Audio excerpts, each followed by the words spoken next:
শোনো, আজ আমি তোমাকে দুর্বল হতে বলছি না। আজ আমি তোমাকে চুপ থাকতে বলছি না। আজ আমি তোমাকে শান্ত থাকতে শেখাতে এসেছি।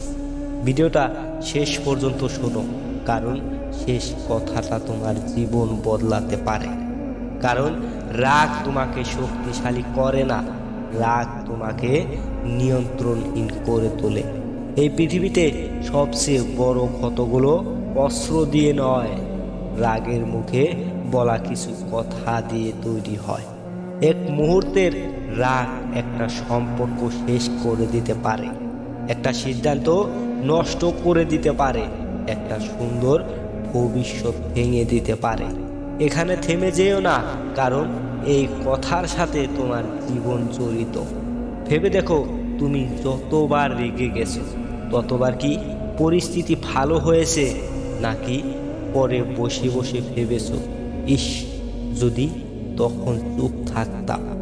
এই প্রশ্নটা মনে রেখো, কারণ একটু পরেই এর আসল উত্তর পাবে। সত্যটা খুব কঠিন। রাগের সময় বলা কথা ফেরত আনা যায় না, রাগের সময় নেওয়া সিদ্ধান্ত ঠিক করা যায় না। এই জন্যই জ্ঞানীরা বলে, রাগের সময় চুপ থাকা সবচেয়ে বড় শক্তি। এই লাইনে যদি নিজেকে খুঁজে পাও, তাহলে সামনে যা আছে মিস করো না। শোনো, যে মানুষ চিৎকার করে সে আসলে শক্তিশালী নয়, সে আসলে নিজের ভেতরের দুর্বলতা ঢাকতে চায়। আর যে মানুষটা চুপ থাকে সে জানে কখন কথা বলতে হয় আর কখন চুপ থাকাই সবচেয়ে বড় জবাব। এই জায়গাটায় অনেকে ভুল বোঝে, তুমি যেন ভুল না করো, তাই শুনে যাও। একটা উদাহরণ দেই, আগুনে যদি আগুন ঢালো তাহলে আগুন বাড়বে, কিন্তু আগুনে যদি তুমি পানি ঢালো তাহলে আগুন নিভে যাবে। ঠিক তেমনি রাগের সাথে রাগ মানে আগুনে আগুন ঢালা, শান্ত থাকার মানে আগুনে পানি ঢালা। এই উদাহরণটা মনে গেঁথে নাও, কারণ সামনে এটা তোমাকে বাঁচাবে। তোমাকে সবাই উস্কাবে, মানুষ কথা বলবে, অপমান করবে, অন্যায় করবে, কিন্তু মনে রেখো, সব কথার জবাব দিতে নেই, সব লড়াই লড়তে নেই, কিছু লড়াই ছেড়ে দেওয়াই জয়।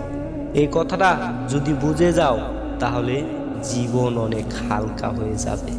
শান্ত মানুষ মানে ভীতু মানুষ নয়, শান্ত মানুষ মানে বোকা মানুষ নয়, শান্ত মানুষ মানে সে নিজের উপর নিয়ন্ত্রণ রাখতে পারে, সে জানে কখন আবেগকে থামাতে হয়।